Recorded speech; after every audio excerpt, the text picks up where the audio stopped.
Bonjour mesdames et messieurs. Je tiens en premier lieu à remercier le musée de m'avoir invité à prononcer ces conférences et à exprimer ma gratitude à sa directrice et à tous ses collaborateurs. C'est fait pour moi un grand honneur de travailler en tant que conseiller scientifique de cette fantastique exposition pendant de 3 ans approximativement. Je préciserai d'abord que le titre de ma conférence est approximatif. Catalogne 1900, tout comme Paris 1900, ne renvoie pas à une année précise, mais à toute une époque, à un moment décisif de l'histoire de l'art devenu mythique. Et c'est de cela dont je vais vous parler. J'avais besoin d'un axe, d'un fil conducteur pour ma conférence. Et quel meilleur fil rouge que Picasso? Picasso qui passa ces années-là à Barcelone et qui fit partie du paysage artistique catalan de cette époque. Je vais aussi vous raconter un Picasso immédiatement antérieur à celui de l'exposition que l'on peut voir actuellement à Orsay. Ma conférence portera donc sur les années tournantes du XXe siècle, sur les prises d'un Picasso d'avant les avant-gardes, qui anticipait déjà des iconographies à venir et surtout une méthode de travail. Par exemple, réinterprétations, renversements iconographiques, déplacements de concepts, etc. Je l'expliquerai après. Je parlerai de certains des acteurs de la Barcelone de cette époque et de quelques des tendances artistiques qui y coexistent. Je vous parlerai d'artistes, d'influences, de salles d'exposition, de l'art de l'affiche, de revues, etc. Nous verrons ensemble comment Picasso a interagi avec tout cela. C'est donc à travers des grilles de lecture que je construirai mon propos, l'art catalan au tournant du XXe siècle et son influence sur le jeune Picasso. Je m'excuse parce que, comme Scala, le français, ce n'est pas ma langue, mais j'espère que vous pourrez comprendre bien ma intervention. Je viens pour votre expression de la face que c'est positif. Alors, je continue.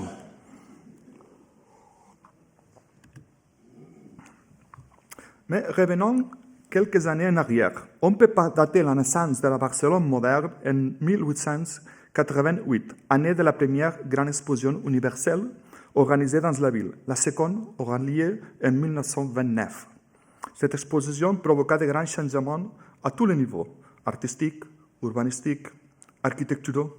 La citadelle de Barcelone est détruite pour laisser place à des bâtiments pour l'exposition.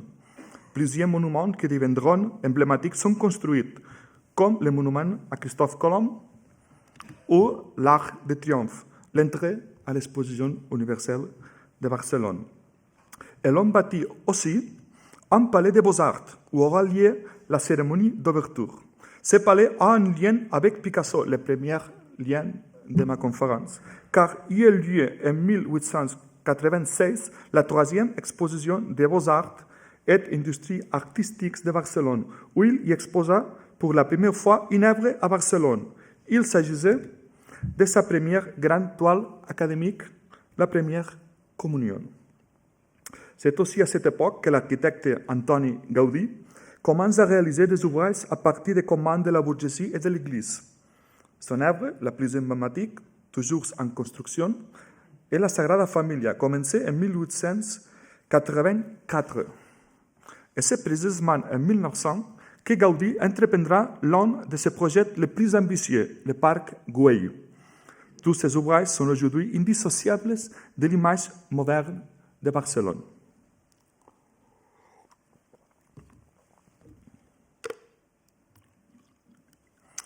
Dans le même temps, le centre-ville est profondément transformé afin d'ouvrir sur la mer, de l'ouvrir sur la mer. De nombreux immeubles sont démolis pour percer la Via Laietana, une grande avenue reliant le centre de Barcelone à la mer. Le revers de la médaille, c'est que beaucoup de bâtiments historiques furent également détruits. L'étoile de Picasso, Barcelone, la nuit, qui est dans l'exposition Picasso Bleu Rose, en témoigne. Il s'agit d'une vie depuis son atelier en 1903. Cette rue, Riera de Sant Joan, à droite, était pleine d'artistes, car de nombreux immeubles devaient être expropriés et les loyers étaient donc très peu chers. L'église de Santa Marta, qui ne figure sur le tableau, se trouvait juste à Roche, ici, juste à Roche, ici il y avait l'église de Santa Marta, fut détruite 5 ans après, comme tous les bâtiments qu'il y a dans ce tableau. En fait, Picasso savait très bien qu'il était en train de peindre un passage voué à disparaître. Picasso arriva en 1895 dans une Barcelone en pleine ébullition artistique où il se formera aux côtés d'un autre futur grand artiste d'avant-garde, Joaquín Torres García. Né en Uruguay, Torres García n'arriva en Espagne qu'en 1891, où il s'inscrivit à l'école des Beaux-Arts de Barcelone. C'est dans cette même école qu'en 1895, tout juste arrivé de la Corogne, s'inscrira le très jeune Picasso. Et c'est justement ce Picasso de 13 ans que nous prendrons comme fil rouge pour analyser transversalement l'art catalan du tournant du siècle. Les premières années de Picasso à Barcelone se partagèrent entre vie de famille et cours à l'école des Beaux-Arts. Cela explique que ses œuvres d'alors soient tantôt des portraits de parents, tantôt des travaux scolaires, le plus souvent d'après nature, à partir de plâtres, voire même d'œuvres d'autres artistes, etc. Il interrompit définitivement ses études de Beaux-Arts en 1899.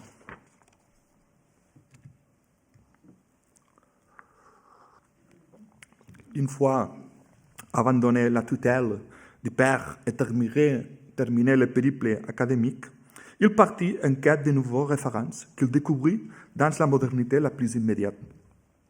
Les influences furent multidirectionnelles et provenaient aussi bien de peintres que de sculpteurs, écrivains, etc. Le premier niveau d'influence est attribué à la génération des artistes pionniers qui avaient joué un rôle actif dans le Paris moderne de la fin du XIXe siècle. Et parmi les plus éminents, il faut citer Santiago Rusiñol et Ramon Casas. Mais remontons le temps de quelques années, jusque dans les dernières décennies du XIXe siècle. Le séjour de Santiago Rusiñol et Ramon Casas à Paris eurent une influence décisive sur l'évolution de l'art espagnol et donc sur le paysage artistique que Picasso trouva en arrivant à Barcelone. À Paris, Rusiñol et Casas côtoyèrent les pionniers de la modernité, notamment au Moulin de la Galette. On peut voir dans l'exposition plusieurs œuvres réalisées par les deux artistes à Paris. Ces deux œuvres sont dans l'exposition. Tous deux exposent dans la prestigieuse galerie de Barcelone d'alors, la Sala Parés, salle d'exposition Parés. Vous pouvez voir ici l'intérieur de cette galerie, qui était alors hors de portée d'un jeune Picasso encore trop peu connu. Picasso, lui, fut tout de suite séduit par ces deux personnalités, Casas et Rusiñol, pourtant alors plus célèbres que modernes. Leur meilleure époque ayant précisément été celle de Paris. Mais leurs œuvres exercèrent malgré tout une grande influence sur les jeunes artistes catalans, dont Picasso.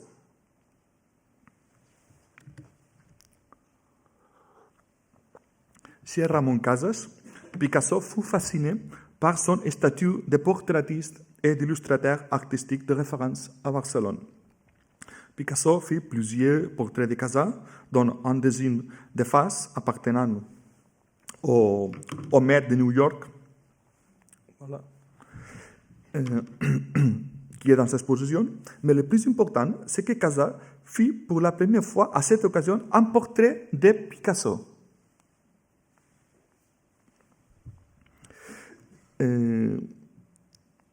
Ce qui à cette époque était tout un honneur pour Picasso.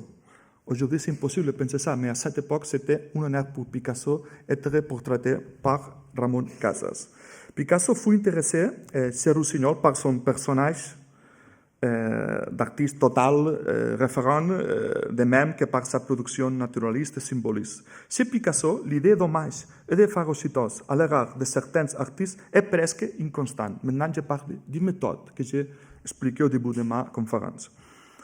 Nous en possédons quelques manifestations graphiques de plus éloquentes avec des dessins où Picasso copie de façon obsessive la signature d'artistes consacrés, On pourrait citer cette file, parmi d'autres, où il imite la signature de Casas ou celle de Santiago Rusiñol.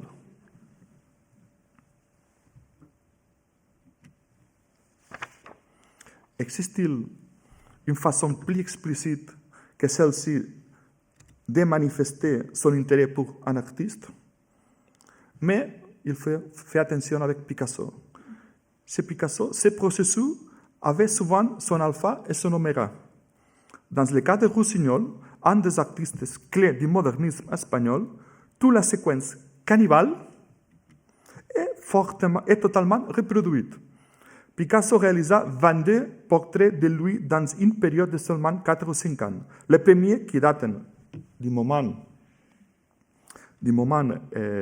où il imite la signature, montrent de respect, comme presque autant d'hommage. Mais peu à peu, ils deviennent parodiques, jusqu'à être, pour les derniers d'entre eux, franchement offensants. Ce processus de travail en Picasso se parle avec beaucoup d'artistes. On se surprend à passer, à travers de la lecture iconologique de cette série de portraits, de l'admiration à la désaffection. Au milieu se produit un processus de phagocytose où le cannibale Picasso affectionne tous les aspects de Rusiñol qui l'ont intéressé, copie d'œuvres, assimilation de techniques, etc. Si je n'ai pas beaucoup de temps pour expliquer toute l'influence de Rusiñol sur Picasso, mais c'est très important. Ça, c'est la partie finale de l'influence. Quand Picasso a d'autres références, il a voyagé déjà à Paris et il n'a pas aucun intérêt avec les artistes catalans, surtout Rusiñol de Casas, et seulement pour Isidre Nonnet, que je parlerai après.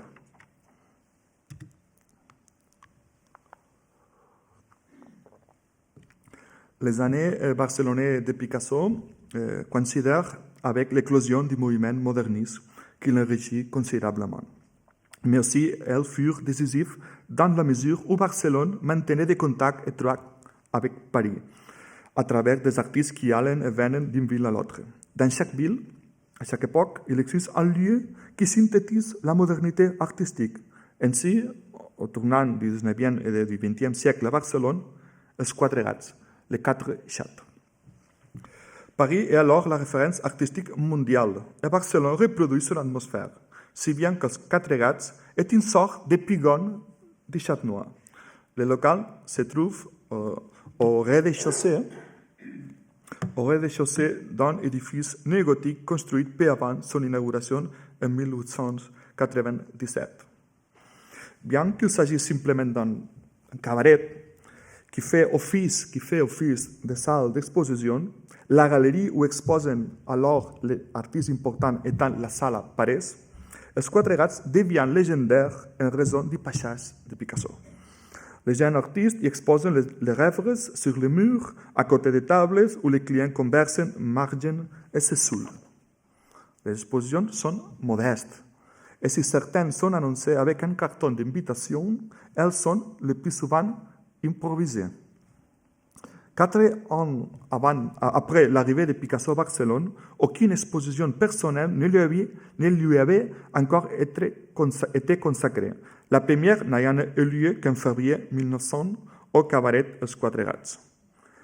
Ramon Casas avait connu un énorme succès en 1899 à la Sala Parés avec une grande exposition de portraits de notables barcelonais. Picasso réalisa plus d'une centaine de portraits d'amis et de connaissances à la manière de Casas, c'est-à-dire sur un support moyen format au fusain et parfois illuminé à l'aquarelle.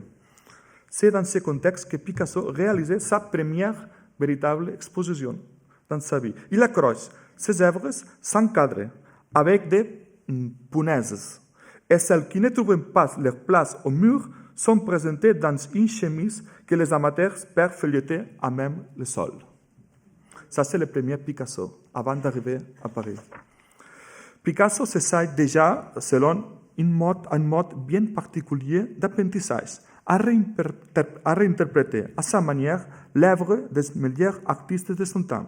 Par exemple, Casas dans sa jeunesse, après Manet, Velázquez, Delacroix, etc., dans sa période de maturité.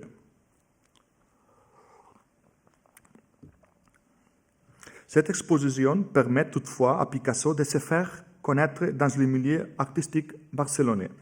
Si l'exposition est anecdotique, ce qui compte réellement, c'est le réseau d'artistes, de poètes, d'architectes, de musiciens que Picasso rencontre aux Quatre Gats.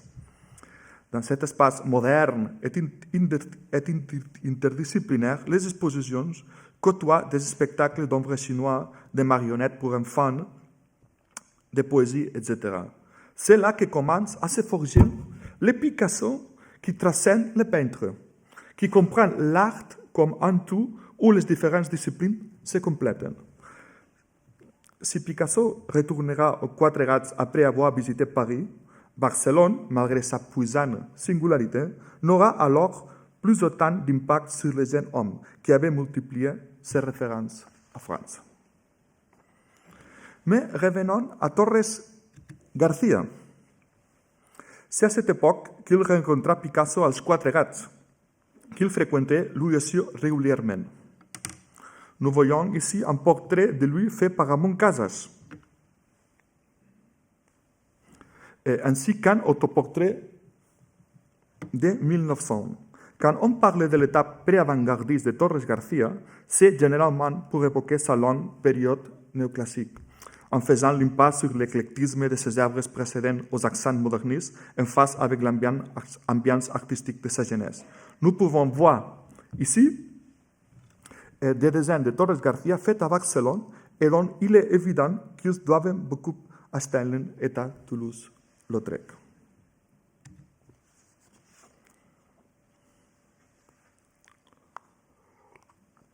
L'affirmation de l'art de l'affiche à la fin du XIXe siècle constitua un jalon majeur dans l'histoire de la culture graphique catalane.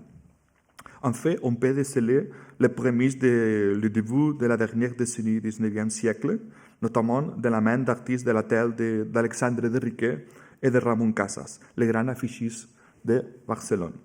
Le début de l'industrialisation impose d'atteindre le plus de consommateurs possible, et cela ne pouvait se faire sans un nouveau langage, sans une image vantant les qualités de ce que l'on voulait vendre. C'est ainsi que l'affiche gagna ses lettres de noblesse. Bien que Picasso ait réalisé d'autres projets d'affiches, les premiers concours auxquels il participa avaient été lancés par la revue Quatre Gats, pour une affiche de carnaval de l'année 1900.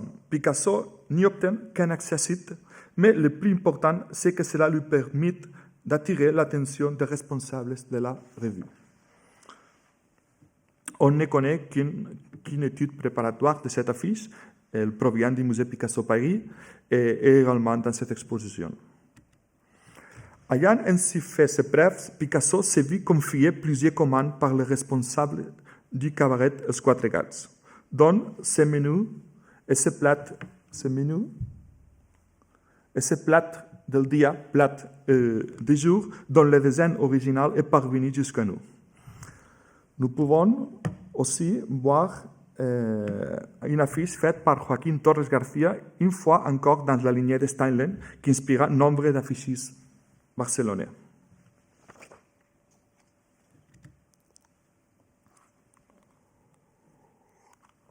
Ce sont les années dorées des illustrateurs, notamment grâce à la sortie de plusieurs nouvelles revues, dont celle qui fut la plus représentative du modernisme catalan, Pèl i Ploma. Le cabaret Els Quatre Gats publia aussi sa propre revue.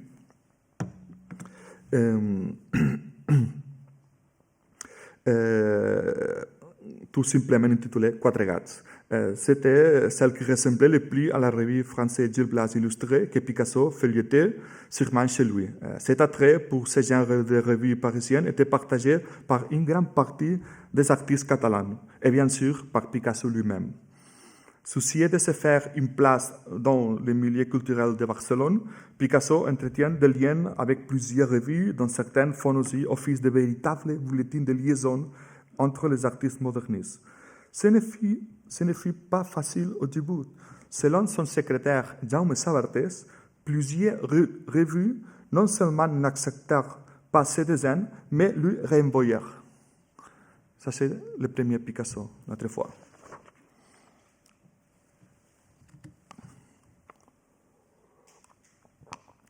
Presque en parallèle de l'arrivée de Picasso à Barcelone, à partir de l'été 1896, le peintre Isidre Nonell réalise des œuvres novatrices, pour lui comme pour son entourage artistique, représentant des malades atteints de crétinisme ou de droite dans les villages isolés des Pyrénées.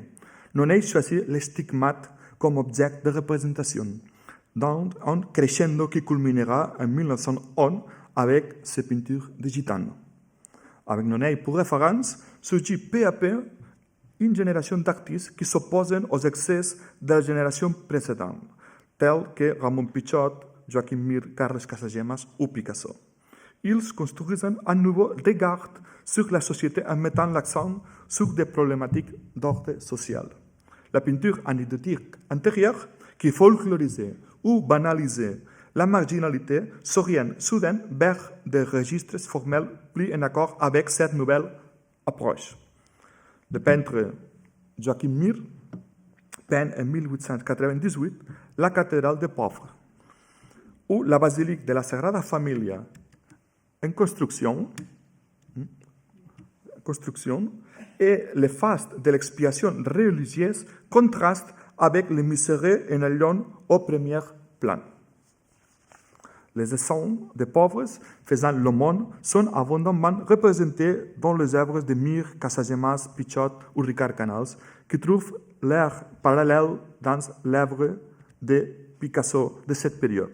Violinistes, de rues aveugles, femmes faisant l'aumône ou estropiées, parmi tant d'autres. Il s'agit d'œuvres modestes, qui n'ont pas leur équivalent en grand format, mais qu'on retrouve déjà de manière systématique, avant la période bleue. Au cours des années 1897 et 1898, la revue moderniste Luz publie en fascicule la série L'Espagne negra, l'Espagne noire, avec des illustrations de Darío de Regoyos et des textes d'Emile Verhaeren, qui a de grandes répercussions dans le milieu artistique catalan.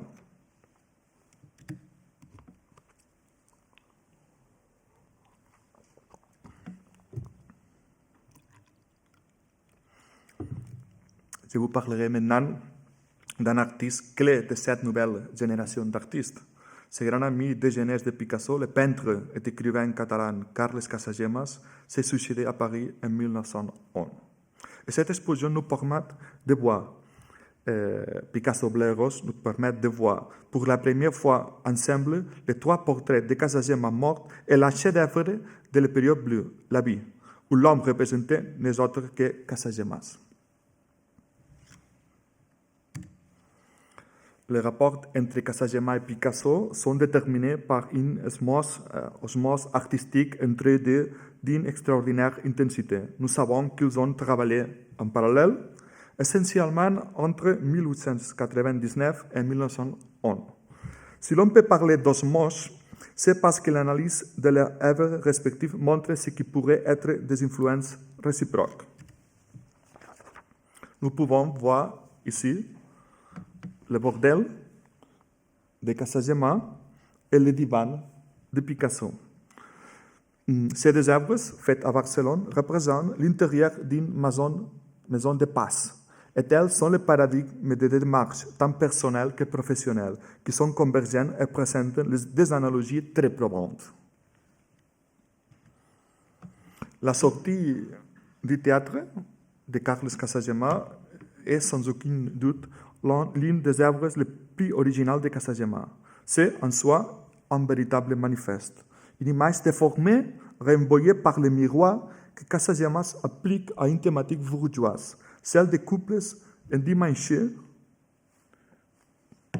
entrant ou sortant du théâtre, symbole des statuts sociaux par excellence. Il s'agit là d'un procédé courant chez Casagemas, la réversion noire des thématiques a priori agréables en détournant le sens qui leur est généralement associé.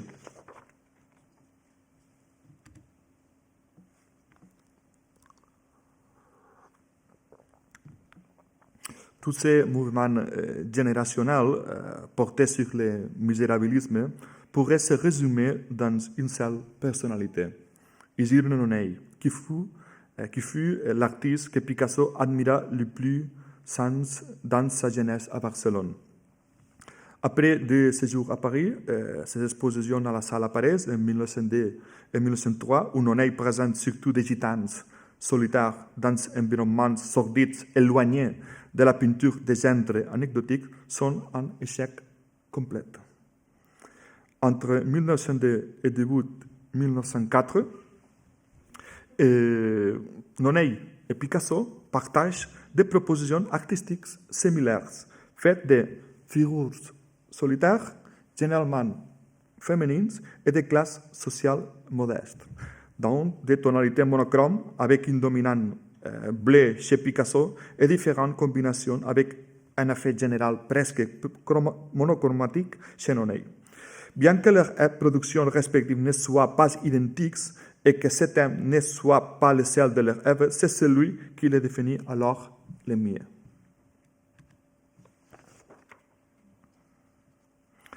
L'une des toiles de Picasso qui fait le plus penser à Nonell est La vivesse assoupie de 1902 que vous pouvez voir dans l'exposition Picasso bleu et rose.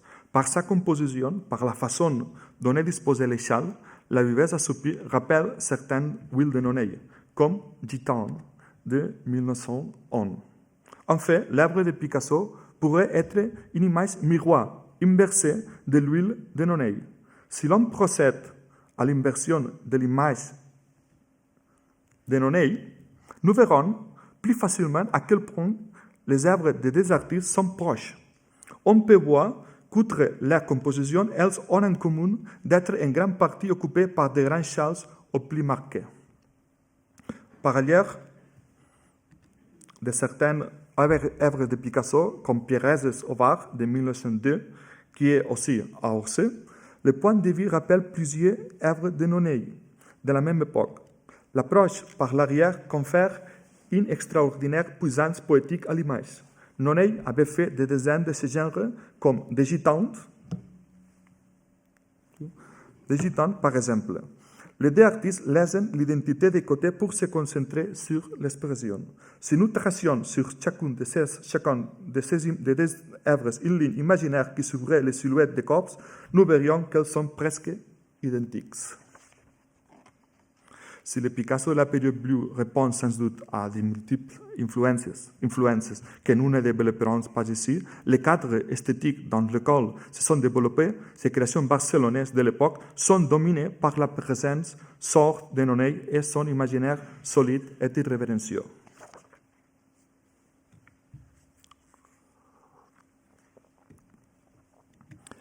Intéressons-nous maintenant plus à fond à cette période bleue dont nous avons déjà vu plusieurs peintures.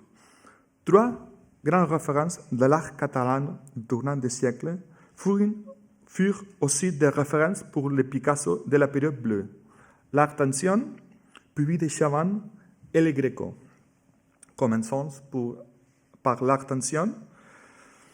Au dernier trimestre 1902, la ville de Barcelone organisa une exposition pour mettre en valeur la collection d'art médiéval qu'elle détenait. Cette exposition, connue sous le nom d'exposition d'art ancien, remporta un énorme succès car c'était la première fois que l'on pouvait voir en un seul et même lieu quelques de 1000 œuvres, pour la plupart religieuses, allant du Moyen Âge au milieu du XIXe siècle. Outre de nombreux visiteurs, on pouvait voir dans les salles nombre de jeunes artistes copiant les œuvres exposées. Les jeunes Picasso n'étaient pas un reste, et si l'exposition en soi revêtit une grande importance pour lui, le concours de copies d'œuvres organisé à son occasion en octobre 1902 et en juillet 1903 en eurent presque autant. Le premier fut lancé en octobre 1902 et le second en juillet 1903. C'est sans doute en bonne partie à cette exposition que dut l'influence de l'art médiéval et de l'art religieux sur son œuvre de cette époque, dont certains aspects comme la frontalité, l'hiératisme ou le symbolisme religieux sont un terme nouveau chez lui. Outre qu'elles renvoient dans une certaine mesure à l'art roman, il y a dans les œuvres de Picasso d'entre 1902 et 1903 un indéniable substrat religieux médiéval que l'on ne retrouve pas dans ces autres périodes. Je vais vous montrer un seul exemple de cette influence. L'interview. L'interview naît conceptuellement à Paris à la fin de l'année 1911, était réalisée à Barcelone vers l'été 1902. Elle a pour origine l'iconographie classique de la végétation. Était peut-être inspirée d'œuvres comme la végétation du Gréco, également en Tomblé, ou de n'importe quelle végétation romane, dont certaines sont couronnées avec un arc en plein centre semblable. L'iconographie de la végétation prend sa source dans les évangiles, dans la visite de Marie, mère de Jésus, à Élisabeth, mère de Jean-Baptiste. Mais Picasso applique son habituel renversement iconographique. Sur un ton blasphématoire, elle remplace la maison de Zacharie par une prison et la Vierge par une prostituée convalescente d'une maladie vénérienne. Picasso a en tête les dures scènes qu'il a vues dans l'hôpital-prison pour femmes de Saint-Lazare fin 1911. Dans le visage de la femme de droit, on peut observer la simplification archaïsante de ces traits, avec des yeux et une main et une expression hiératique qui renvoie de toute évidence à l'art antique.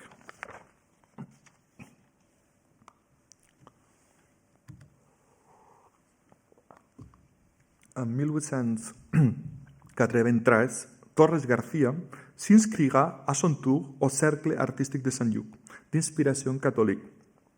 C'est là qu'il se tournera vers un classicisme fortement enraciné dans la culture méditerranéenne et commencera à faire des fresques à la manière de Puvis de Chavannes. Puvis sera pendant quelque temps une sorte de point de rencontre entre les œuvres de Torres Garcia et celles de Picasso. Nous voyons ici une des œuvres de Torres Garcia fortement influencées par Puvis de Chavannes. Elles sont de 1911, l'année où Picasso entre dans sa période bleue. Puvis inspirera Torres Garcia au long des années 1900 et sera l'une des grandes références de Picasso pendant sa période bleue. Cette influence de Puvis sur Picasso est claire dans plusieurs petits dessins et surtout dans l'œuvre Mère est enfant au bord de la mer, qui est en partie une paraphrase de la célèbre huile de Puvis, Le pauvre pécheur, qui se trouve au musée d'Orsay. La mer apparaît en toile de fond de plusieurs, même beaucoup, de peintures bleues, dont La fleur du mal de 1902, où il y a des références explicites à Puvis, notamment la barque et la mère et l'enfant. La fleur du mal est, à mon sens, inspirée d'affiches de l'époque. Il s'agit d'une maternité de 1902 qui traduit les chocs que ressentit Picasso lors de la visite à l'hôpital-prison de Saint-Lazare. Picasso, qui était allé dans le pavillon des mères malades emprisonnées avec leurs enfants, n'oublia jamais ce qu'il vit. Et il dédia ce tableau au docteur Joseph Fontbona et lui offrit. Pourquoi à ces médecins? Maintenant, cette œuvre c'est au Pola Museum of Art en Japon. Alors, ce n'est pas dans la maison de la famille Fontbona qui était pendant beaucoup d'années, jusqu'à les années 60 à Barcelone. Et maintenant, c'est à Orsay. Pourquoi ces médecins? Parce que quand Picasso arriva à Barcelone en 1902, il était atteint d'une maladie sexuellement transmissible et avait besoin de purgatifs. Son ami le sculpteur Émile Fontbona l'envoya à son frère, qui était médecin et qui le soigna. Et c'est donc pour remercier ces médecins qu'il lui donna ses peintures aux différents tons de bleu où tranche le rouge de la fleur. Mais pourquoi justement cette toile-là? Ce fut pour moi longtemps un énigme. Mais son motif permet de conclure qu'il est fort probable que Picasso avait à l'esprit cette affiche de Ramon Casas intitulée Syphilis.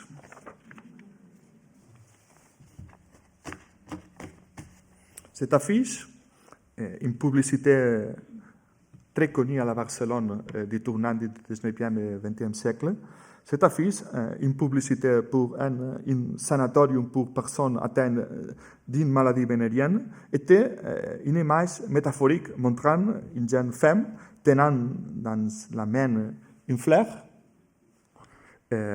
métaphore du plaisir, du sexe, et dans l'autre, caché derrière son dos, un serpent, métaphore de la maladie issue des rapports sexuels. À cette époque, beaucoup de gens souffraient de maladies vénériennes dont les conséquences pouvaient être terribles, puisqu'elles pouvaient conduire à la cécité, voire à la mort. Cela pourrait expliquer l'iconographie de la fleur rouge dans la main d'une femme de la prison de Saint-Lazare atteinte d'une maladie vénérienne. C'était donc un cadeau particulièrement indiqué pour un médecin. Ayant aujourd'hui une connaissance approfondie de la méthode picassienne de déplacement des concepts, je suis pratiquement persuadé que Picasso s'inspirait de cette affiche.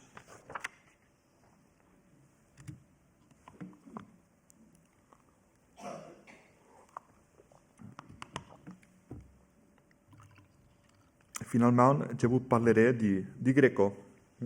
La redécouverte du Greco suivit depuis l'arrivée de Picasso à Barcelone, et les jeunes artistes catalans ne tardèrent pas à voir en lui le maître de l'hétérodoxie et de l'anti-académisme. Dans le cas de Rossignol, le vigueur de sa passion pour le Greco est frappant, exceptionnel même. Elle se traduisit par un nombre étonnant d'initiatives différentes d'ordres et de diverses natures et par une véritable démesure dans les moyens mis en œuvre, achat d'œuvres du maître, réalisation de copies, érection de monuments, textes littéraires, etc. En 1894, Rossignol alla même jusqu'à acheter des Greco à Paris, les larmes de Saint-Pierre et Madeleine pénitente, et à le fait transporter par train jusqu'à la gare de Sitges, d'où ils furent acheminés en une sorte de procession laïque jusqu'à son atelier au Cau Ferrat, Sitges, à côté de Barcelone, plus ou moins. Des raisons peuvent expliquer l'engouement de Picasso pour le Greco. La première étant la capacité de Rossignol à influer sur le paysage artistique catalan et donc à faire passer sa passion pour le Greco à de nombreux jeunes artistes modernistes, dont Picasso. La seconde est que Picasso portait sur le Greco le même regard que les modernistes catalans qui l'entourent. Tous le considèrent comme un parangon de modernité. Dans son dictionnaire Picasso, Pierre Bex écrit ceci. Picasso est arrivé à Barcelone au beau milieu de la résurrection du Greco grâce aux efforts de Rossignol. Pierre D. C'est cette coïncidence qui explique la quantité de personnages et de visages inspirés par le Greco qui envahissent le fil de croquis du jeune Picasso.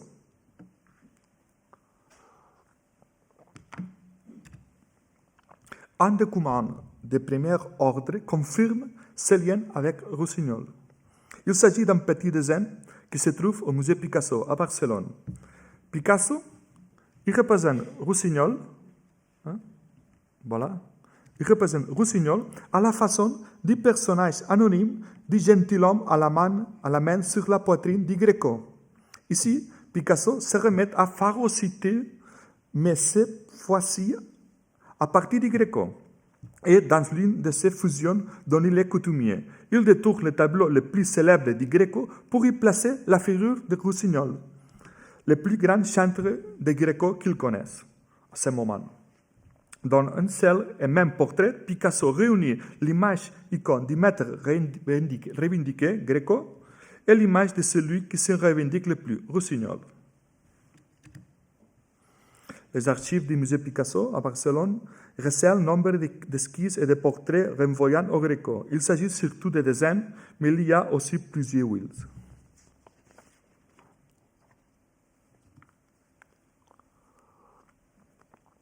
On peut dire qu'il s'agit là d'un premier niveau de réception par Picasso de la leçon du Greco, un niveau plutôt superficiel, purement esthétique.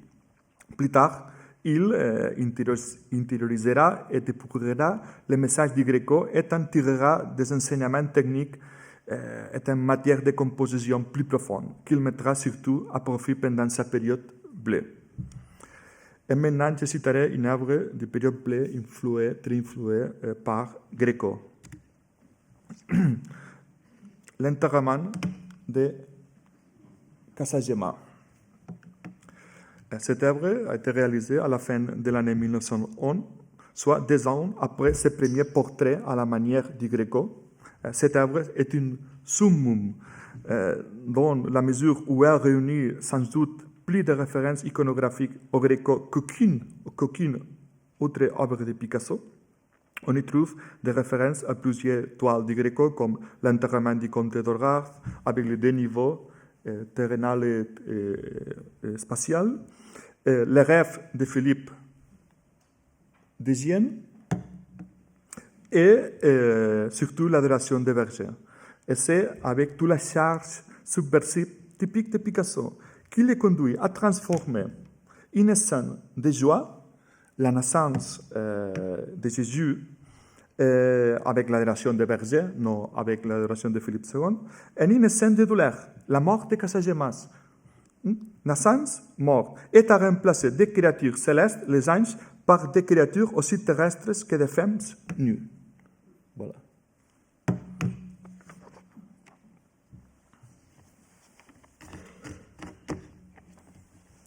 Et maintenant, pour finir ma conférence, je vais faire une petite référence à la bohème barcelonaise de cette époque que Picasso a vécu. La légende de l'artiste moderne se construit autour des tribulations des premiers temps. Les difficultés ont amené Picasso à échanger des peintures, souvent des commandes, contre des vêtements. D'où ces portraits qui représentent le tailleur barcelonais Benet Solé, à qui Picasso rendait souvent visite et avec qui il pratiquait ce type de troc. Le portrait de Solé réunit les codes formels et chromatiques d'œuvres contemporaines dans la ligne du célèbre portrait d'Ángel Fernández de Soto, Le Viveur d'Absinthe. Ce portrait n'est malheureusement pas dans l'exposition. C'est celui de l'un des milliers d'amis de Picasso à Barcelone. Ici, quintessence du bohème. Et je souhaite terminer ma conférence avec ces photos. Ces photos ont été prises autour de l'année 1900 à Barcelone. Nous pouvons voir Picasso. Picasso, ce n'est pas au milieu. Picasso, c'est ici. Picasso, Ángel Fernández de Soto et Carles Casagema. Ils sont à la terrasse de la maison familiale de Picasso à Barcelone, à la rue de la Mercè. Aujourd'hui, cette maison est détruite. Et cette photo synthétise, à mon avis, les jours que Picasso a passé à Barcelone, tout ce qu'il a pris, les amitiés importantes qu'il a eues à Barcelone, Casagema, Soto, etc. Ces photos ont été prises peut-être quelques mois ou peut-être jours avant son premier voyage à Paris. Il a voyagé à Paris l'année 1900, l'octobre de 1900, avec Casagema, tous deux ensemble. Ils sont arrivés la première fois à Paris, ici, à la gare d'Orsay.